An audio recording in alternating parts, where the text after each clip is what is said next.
دوستو، آپ میں سے جتنے بھی لوگوں نے ارطغرل غازی سیریل کو دیکھا ہے یا پھر دیکھ رہے ہیں، وہ سبھی لوگ سلطان علاء الدین کیقوباد کے بیٹے یعنی غیاث الدین کیخسرو کو تو اچھی طرح سے جانتے ہی ہوں گے۔ وہی غیاث الدین کیخسرو کہ جو سلطان علاء الدین کیقوباد کے بعد سلجوق سلطنت کا سلطان بنا تھا۔ لیکن دوستو، آج کی اس ویڈیو میں ہم آپ کے لیے سلطان غیاث الدین کیخسرو کے اتہاس سے جڑی کچھ ایسی چیزوں کو لے کر آئے ہیں کہ جو نہ تو ارطغرل غازی سیریل میں دکھائی گئی ہیں اور نہ ہی آپ نے ان چیزوں کے بارے میں اس سے پہلے کبھی سنا ہوگا۔ تو دوستو، ویڈیو شروع کرنے سے پہلے میری آپ سے بس ایک چھوٹی سی گزارش ہے کہ نئے آنے والے دوست چینل کو ضرور سبسکرائب کریں تاکہ اسی طرح کی نالجیبل اور ہسٹوریکل ویڈیوز ہمیشہ ملتی رہے۔ سب سے پہلے اگر بات کریں غیاث الدین کیخسرو کی پیدائش کے بارے میں، تو آپ کو بتاتے چلیں کہ زیادہ تر اتہاسکاروں کا یہی ماننا ہے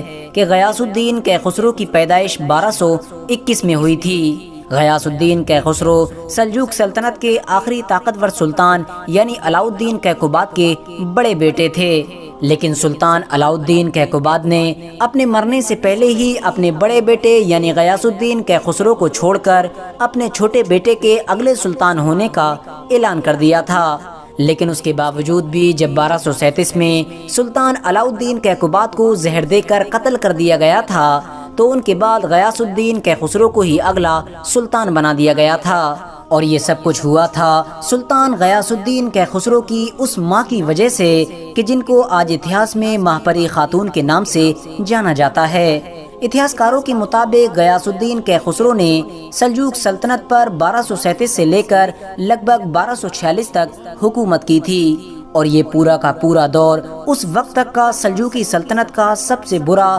اور سب سے عجیب دور مانا جاتا ہے، کیونکہ دوستو غیاث الدین کیخسرو نہ صرف ایک کم عمر انسان تھا بلکہ ساتھ ہی ساتھ بہت زیادہ بے تجربے کار بھی تھا، جس کی وجہ سے اس دور میں سلجوقی سلطنت کے محل میں موجود بہت سارے وزیروں نے سیاسی طور پر سلطنت پر اپنی پکڑ بنانا شروع کر دی تھی۔ خاص طور سے سعد الدین کوپیک نام کے ایک وزیر نے تو لگ بھگ پوری طرح سے ہی سلجوق سلطنت پر اپنا کنٹرول کر لیا تھا۔ اس نے سلجوق سلطنت میں موجود ایسے بہت سارے وزیروں اور سپہ سالاروں کو بھی قتل کروا دیا تھا کہ جو اس کو چیلنج کیا کرتے تھے۔ یعنی دوستو، ہم یہ کہہ سکتے ہیں کہ غیاث الدین کیخسرو کے دور میں ظاہری طور پر بھلے ہی غیاث الدین تخت پر بیٹھا ہوا تھا، لیکن اندرونی طور پر پوری سلجوقی سلطنت کو سعد الدین کوپیک ہی چلایا کرتا تھا۔ سعد الدین کوپیک کی وجہ سے سلجوقی سلطنت کے بہت سارے وزیر اور بہت سارے سپہ سالار قتل کر دیے گئے تھے، جس کی وجہ سے اب سلجوق سلطنت دھیرے دھیرے بہت زیادہ کمزور ہونا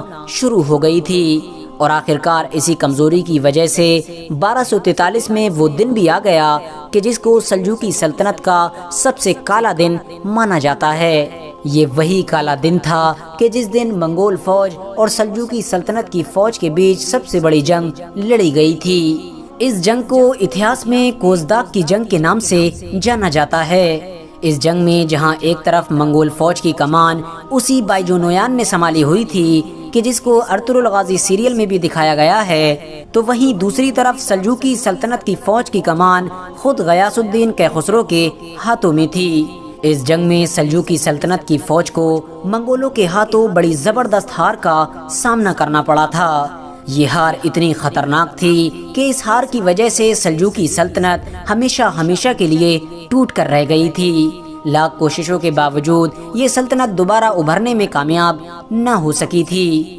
دوستو، زیادہ تر اتہاسکار اس ہار کا ذمہ دار صرف اور صرف سلطان غیاث الدین کیخسرو کی ناتجربے کاری اور اس کی بزدلی کو بتاتے ہیں، کیونکہ دوستو سلطان غیاث الدین کیخسرو کتنا زیادہ ناتجربے کار تھا، اس بات کا اندازہ صرف اور صرف اس بات سے لگایا جا سکتا ہے کہ اس جنگ میں جہاں ایک طرف منگولوں کے پاس صرف 30 سے 40 ہزار کی فوج تھی، تو وہیں دوسری طرف سلطان غیاث الدین کیخسرو کے پاس لگ بھگ 70 سے 80 ہزار کی بڑی فوج موجود تھی۔ لیکن اس کے باوجود بھی بائیجو نویان نے بڑی آسانی کے ساتھ سلطان غیاث الدین کیخسرو کو ہرا دیا تھا۔ آپ کو جان کر حیرانی ہوگی کہ اس جنگ سے پہلے سلجوق سلطنت کے بہت سارے طاقتور اور تجربے کار وزیروں نے اور سپہ سالاروں نے سلطان کو یہ مشورہ دیا تھا کہ ہم لوگوں کو منگول فوج کے حملہ کرنے کا انتظار کرنا چاہیے اور اس کے بعد ہی ہم کو ان کے اوپر جوابی کارروائی کرنا چاہیے، لیکن سلطان غیاث الدین کیخسرو نے اپنے سامنے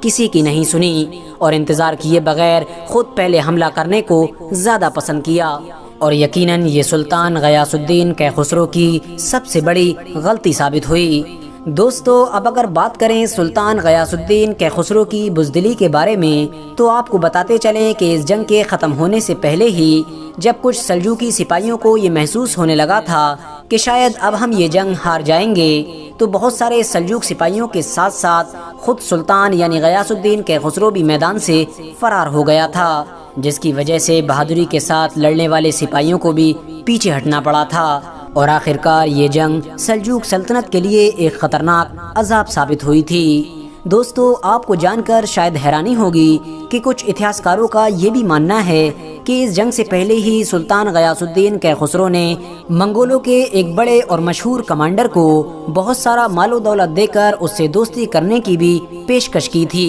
لیکن اس بڑے اور مشہور کمانڈر نے سلطان کے اس آفر کو ٹھکرا دیا تھا اور بدلے میں سلطان کے سامنے کچھ ایسی شرطیں رکھی تھیں کہ جن کا ماننا سلطان کے لیے ناممکن سی بات تھی، جس کی وجہ سے یہ دوستی نہیں ہو سکی تھی۔ اس جنگ میں ہار کے بعد سلطان غیاث الدین کیخسرو اندرونی طور پر پوری طرح سے ٹوٹ چکا تھا، جس کی وجہ سے ظاہری طور پر تو وہ سلجوق سلطنت کی گدی پر بیٹھا رہا، لیکن اندرونی طور پر اس نے اپنی پوری سلطنت کی باغ ڈور اپنے ایک وزیر یعنی شمس الدین اصفہانی کے حوالے کر دی تھی۔ یعنی دوستو، اب پوری سلجوق سلطنت کو شمس الدین اصفہانی ہی کنٹرول کیا کرتا تھا، جو اندرونی طور پر خود منگولوں کا ہی ایک جاسوس ہوا کرتا تھا، جس کی وجہ سے اب سلجوق سلطنت کے حالات دھیرے دھیرے پہلے سے بھی زیادہ خراب ہونے لگے تھے۔ آخر میں اگر بات کریں غیاث الدین کیخسرو کی موت کے بارے میں، تو آپ کو بتاتے چلیں کہ زیادہ تر اتہاسکاروں کا یہ ماننا ہے